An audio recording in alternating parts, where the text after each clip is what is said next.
So Drake May just had a horrible performance in the Super Bowl, and you're wondering what to do with the cards. Well, I'm going to tell you what to do with the cards in this video. But first, let's talk about that atrocious performance, shall we? He played like he was a rookie.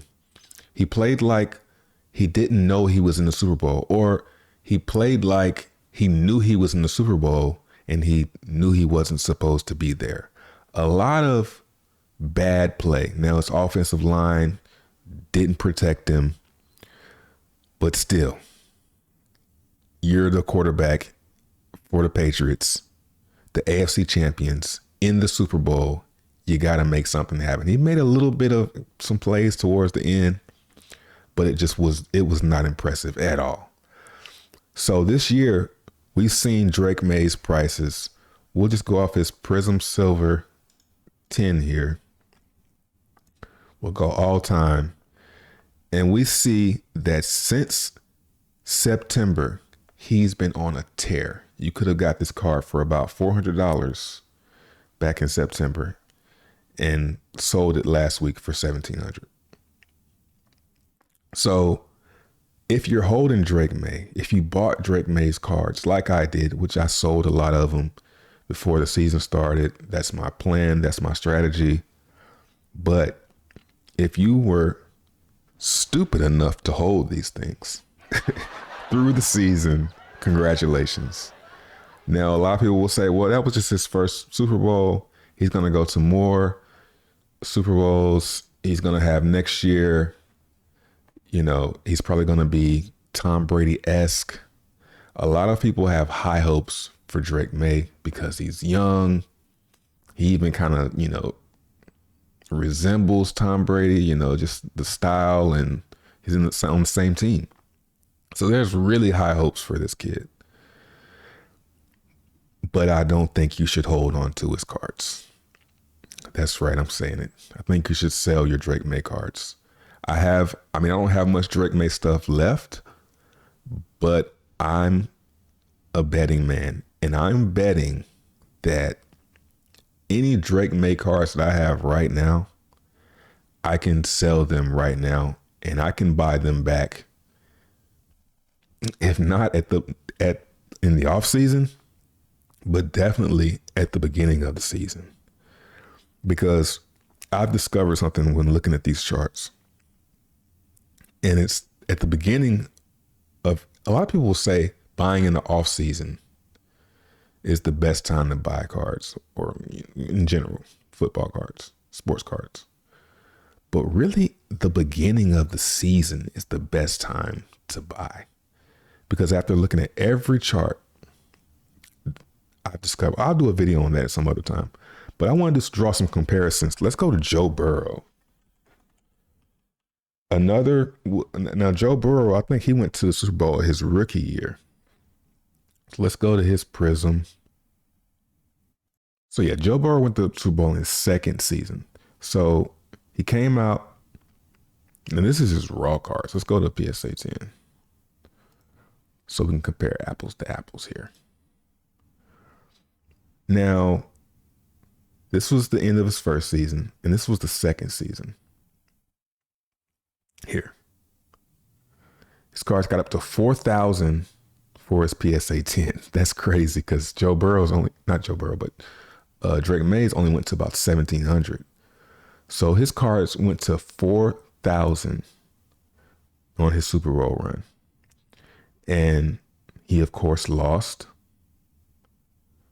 So his cards went down. No surprise there. The surprise is actually what's followed since then is Joe Burrow has done pretty much nothing. He hasn't done anything. He's played, get hurt, play, get hurt, So this is actually what's more likely to happen. And even then we can see, I think this is maybe not the same because I'm not sure. I'm not going to sit here and act like I remember how the season went after that Super Bowl loss. But you can see that at the beginning of the season, it's the best time to buy. So you had a chance here to buy him again. And then you had another chance the next year, beginning of the season, if they're going to be any good by September, you'll have a chance to buy it again. I mean, look at Jalen Hurts. Jalen Hurts has been to 2 Super Bowls at least, and he's won 1 at least. I don't know everyone's perfect record, but from what I remember, and his cards are dirt cheap. $324 for his silver Prism PSA 10. You know, this is what's in store for Drake Maye. That's what's in store for these cards, basically. The only way his cards don't go down is if next year he starts the season week 1 and he's just like, he has to throw like 6 touchdowns, you know what I'm saying, for his cards to maintain this value. Like they're going to come down anyway because he lost. So they're going to come down at least to like 1,000, minimum 1,000. Because that performance was so bad that they're coming down under 1,000. We can come back to this video 6 months from now, but I'm pretty confident that these cards are coming down a lot. They may even come all the way back down to 500, like Joe Burrow's did. Joe Burrow's card, his 10 went all the way back down before the season started. His card went all the way down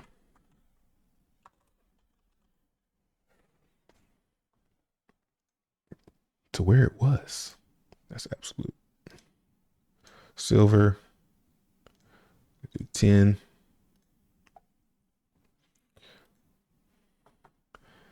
And yeah, I mean, his cards were back where they were originally. When is this?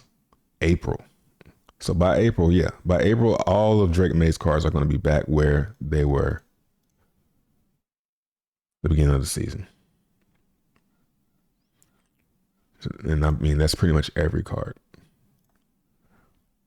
So his raws will be back down. I say about 60. You know, his base, man, that's coming way down. Look at it, that's collapsing before our eyes. Everybody's getting rid of those.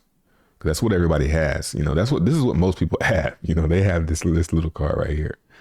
You know, so yeah, this is probably the most you'll ever be able to sell this card for raw. I'm thinking about selling mine, but it's like, it's $9. You know, who cares? You know, it's like, is that worth the work? You know, it's probably better off keeping it as a novelty. It's worth more than that for the novelty of it. What I recommend doing is selling Drake Maye and just waiting until the off season to start buying someone else. And I would say someone else will be rookies from this season.